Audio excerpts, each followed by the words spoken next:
ಎಫೆಸದವರಿಗೆ 6ನೇ ಅಧ್ಯಾಯ 16ನೇ ವಚನದಲ್ಲಿ ವಾಕ್ಯವು ಈ ರೀತಿಯಾಗಿ ಬರೆಯಲ್ಪಟ್ಟಿದೆ. ನಂಬಿಕೆ ಎಂಬ ಗುರಾಣಿಯನ್ನು ಹಿಡ್ಕೊಳ್ಳಿರಿ, ಅದರಿಂದ ನೀವು ಕೆಡುಕನ ಅಗ್ನಿಬಾಣಗಳನ್ನೆಲ್ಲ ಆರಿಸುವುದಕ್ಕೆ ಶಕ್ತರಾಗುವಿರಿ ಎಂದು ವಚನವು ಬರೆಯಲ್ಪಟ್ಟಿದೆ.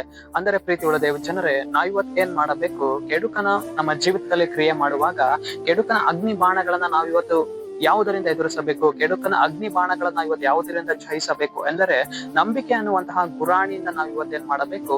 ಜಯಿಸಬೇಕು. ಕೆಡುಕನ ನಮ್ಮ ಜೀವಿತದಲ್ಲಿ ಅವನೇನ್ ಮಾಡುವವನಾಗಿದ್ದಾನೆ? ಕ್ರಿಯೆ ಮಾಡುವವನಾಗಿದ್ದಾನೆ. ಯಾಕೆಂದ್ರೆ ನಮ್ಮ ನಂಬಿಕೆಯನ್ನ ಕುಂದಿಸುವುದಕ್ಕಾಗಿ, ನಮ್ಮನ್ನ ಬೀಳಿಸುವುದಕ್ಕಾಗಿ, ನಮ್ಮನ್ನ ಬಲಹೀನ ಪಡಿಸುವುದಕ್ಕಾಗಿ ಅವನೇನ್ ಮಾಡುವವನಾಗಿದ್ದಾನೆ? ಕ್ರಿಯೆ ಮಾಡುವವನಾಗಿದ್ದಾನೆ. ಆದರೆ ಪ್ರೀತಿಯುಳ್ಳ ದೇವ ಜನರೇ, ನಾವು ಇವತ್ತು ನಮ್ಮ ಜೀವಿತದಲ್ಲಿ ಕ್ರಿಯೆ ಮಾಡುತ್ತಾ ಇರುವಂತಹ ಕೆಡುಕನ ಅಗ್ನಿ ಬಾಣಗಳನ್ನ ನಾವಿವತ್ತು ಆರಿಸಬೇಕೆಂದರೆ, ಕೆಡುಕನ ಅಗ್ನಿಯ ಬಾಣಗಳನ್ನ ಇವತ್ತು ಜಯಿಸಬೇಕಂದ್ರೆ ನಂಬಿಕೆ ಅನ್ನುವಂತಹ ಒಂದು ಗುರಾಣಿನ ನಾವು ಇವತ್ತೇನ್ ಮಾಡಬೇಕು? ಹಿಡಿದುಕೊಳ್ಳಬೇಕು. ಇವತ್ತು ನಮ್ಮ ಜೀವಿತದಲ್ಲಿ ನಂಬಿಕೆ ಕುಂದಿ ಹೋಗುವಾಗ ಕರ್ತನ ಸಮ್ಮುಖಕ್ಕೆ ಹೋಗಿ ನಾವೇನ್ ಮಾಡಬೇಕು? ಪ್ರಾರ್ಥಿಸಬೇಕು. ಕರ್ತನೇ, ನನ್ನ ಜೀವಿತದಲ್ಲಿ ನಂಬಿಕೆ ಕುಂದಿ ಹೋಗ್ತಾ ಇದೆ, ನೀನ್ ಬಲಪಡಿಸು. ನಂಬಿಕೆಯಲ್ಲಿ ನನ್ನ ದೃಢ ಮಾಡು, ನಂಬಿಕೆಯಲ್ಲಿ ನನ್ನ ಸ್ಥಿರ ಮಾಡು. ನೀನ್ ನನ್ನ ಸಂಗಡಿಗನಾಗಿರು, ನೀನ್ ನನ್ನ ಜೊತೆಗಾರನಾಗಿರು, ನೀನ್ ನನ್ನನ್ನು ಬಲಪಡಿಸು.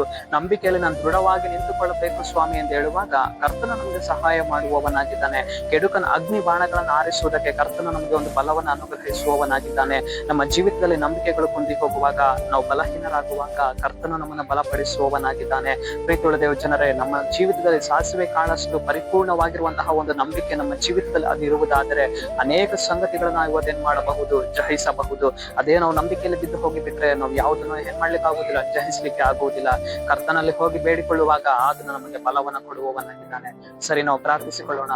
ಅಪ್ಪ ಕರ್ತನೆ, ನಿನ್ಗೆ ಸ್ತೋತ್ರ ಸ್ವಾಮಿ. ಈ ಮುಂಜಾನೆ ವೇಳೆಯಲ್ಲಿ ದೇವರೇ, ಈ ವಾಕ್ಯಭಾಗ ಸಂದೇಶವನ್ನ ನೋಡುವ ಜನಗಳನ್ನು ಸಂಧಿಸು ಕರ್ತನೆ. ನಿನ್ನ ಜನರ ಜೀವಿತದಲ್ಲಿ ನಿನ್ನ ಕಾರ್ಯವನ್ನ ಮಾಡಿ, ನಿನ್ನ ಜನರಿಗೆ ಕರ್ತನೆ ನಂಬಿಕೆಯಲ್ಲಿ ಒಂದು ಬಲವನ್ನ ಕೊಡ್ರಿ. ಕೆಡುಕನ ಅಗ್ನಿ ಬಾಣಗಳನ್ನ ಜಯಿಸುವುದಕ್ಕೆ, ಆರಿಸುವುದಕ್ಕೆ ಬಲ ಕೊಡ್ರಿ. ಅದಕ್ಕಾಗಿ ಸ್ತೋತ್ರ.